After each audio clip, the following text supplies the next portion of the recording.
Shalom, all praises to Yahweh, Bar Shem, El Shai, Bar Shem, Harakar, Kodash. Excuse me. Double honors unto the apostles and elders of Great Millstone, all rule well, and shalom to the whole full elect. It's a biblical commentary read through of Daniel, the fourth chapter, and it reads, Nebuchadnezzar, the king, unto all people, nations, and languages that dwell in all earth, peace be multiplied unto you.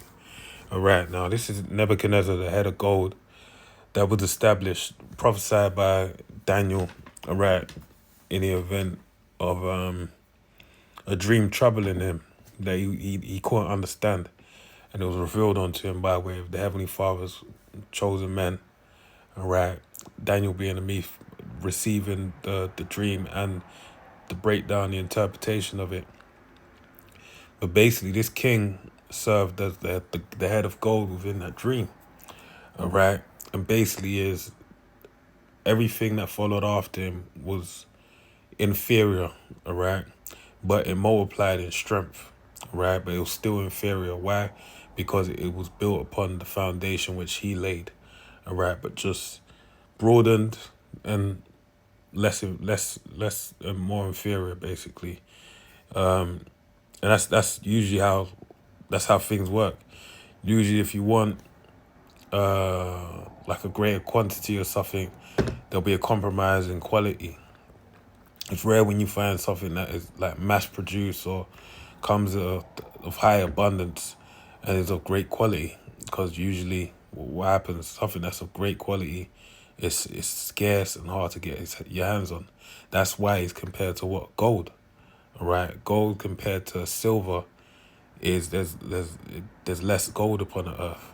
All right, they say in terms of silver, they say there's about one in this modern day era. They say there's like 1 to 16 is the ratio, but they're saying that it's higher in terms of what they haven't mined from the earth. All right, but that's as it stands. So it shows you that it's silver is more readily available than gold, and then as you go down, brass is more readily available than silver, so on and so forth. All right, but the point being is this kingdom that we're in now, being Babylon the Great, is basically Nebuchadnezzar, the play on Nebuchadnezzar's kingdom. All right, there's no new thing under the sun, and that's why it says all people, nations, and languages that dwell in all the earth, peace be multiplied unto you. All right, because he had dominion over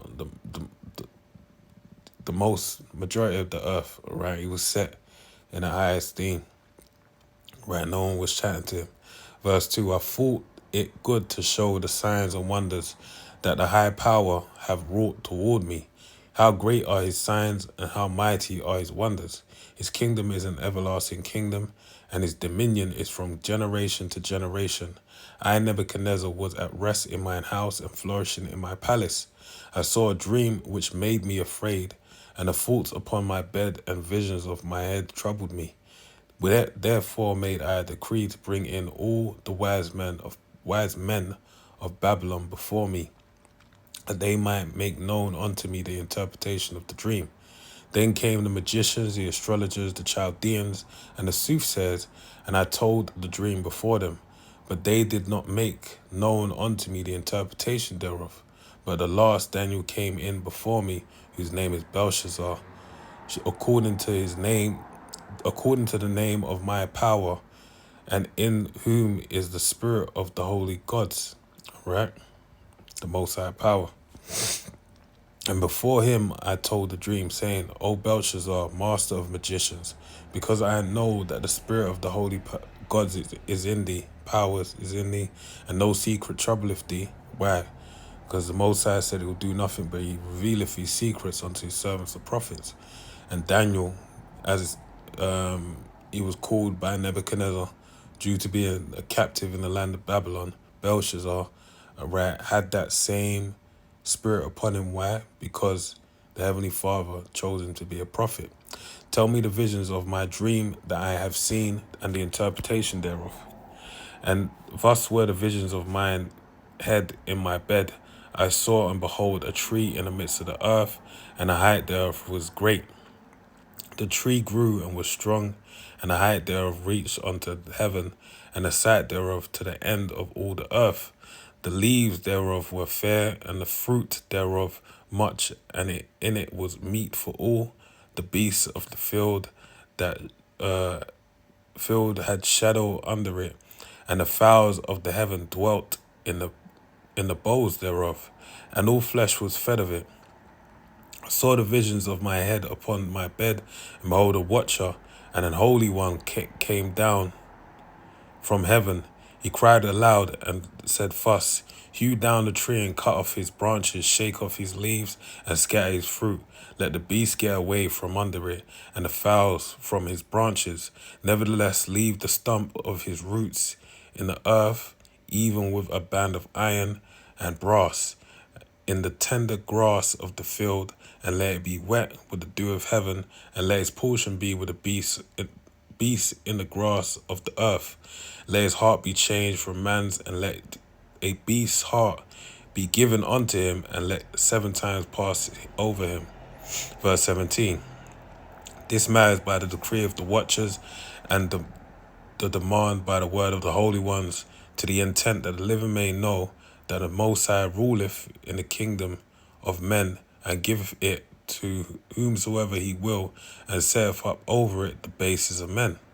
All right. So this was being done for it to be established that the Heavenly Father is a ruler over the earth. All right. This dream I King Nebuchadnezzar have seen. Now thou, O Belshazzar, declare the interpretation thereof. For as much as the wise men of my kingdom are not able to make known unto me the interpretation, but thou art able, for the spirit of the holy God's powers is in thee. And then Daniel, whose name was Belshazzar, was astonished for 1 hour, and his thoughts troubled him. So, he went into a trance, man. He was in astonishment, and his thoughts were troubling him. The king spake and said, Belshazzar, let not the dream or the interpretation thereof trouble thee. Belshazzar answered and said, My lord, the dream be to them that hate thee, and the interpretation thereof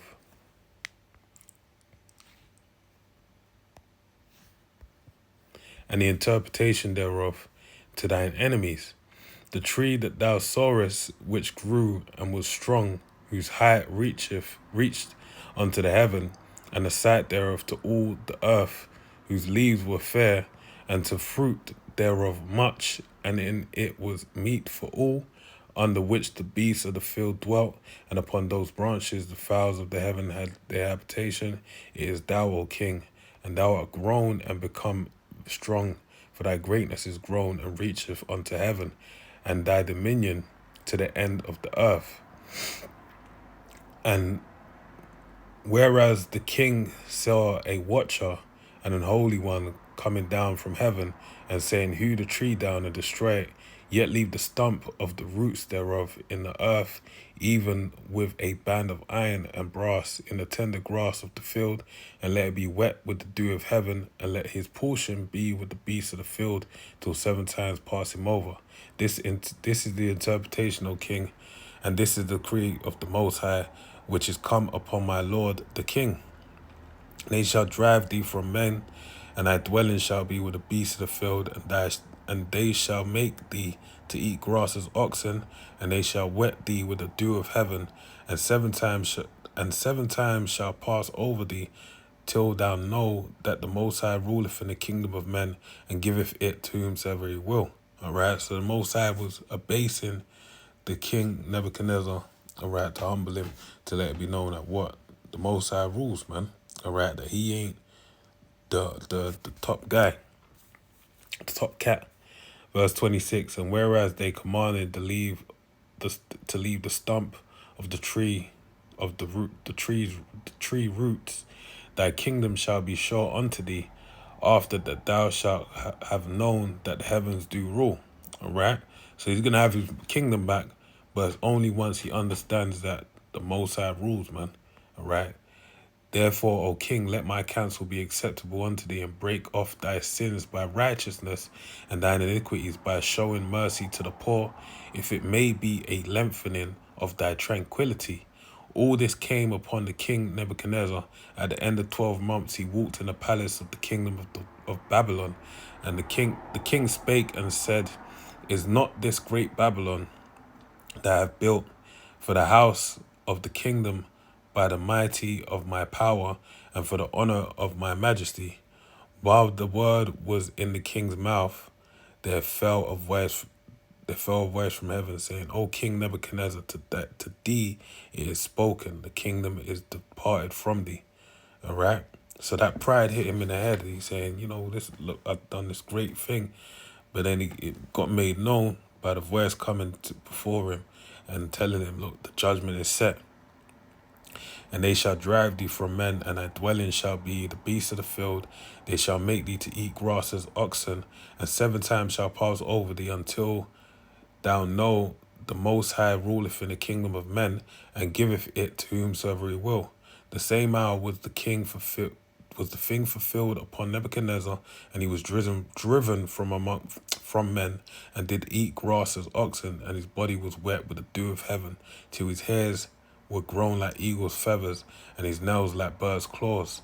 And at the end of the days I, Nebuchadnezzar, lifted up mine eyes unto heaven, and mine understanding returned unto me, and I blessed the Most High, and I praised and honoured him that liveth for ever, whose dominion is an everlasting dominion, and his kingdom from generation to generation. So once the time passed, he looked up to the heavens and praised the Heavenly Father. Right? And all the inhabitants of the earth are reputed as nothing, and he doth according to his will in the army of heaven and among the inhabitants of the earth. And none can stay his hand and say unto him, Why, what doest thou? And at the same time my reason returned unto me, and for glory of my kingdom mine honour and brightness returned unto me, and my counselors and my lords sought unto me, and I was established in my kingdom, and excellent majesty was added unto me. Now I, Nebuchadnezzar, praise and extol the honour of the King of heaven, all whose works are truth, and his ways judgment, and those that walk in pride he is able to abase. So with that, I pray you are edified to the next one. Say shalom. Shalom.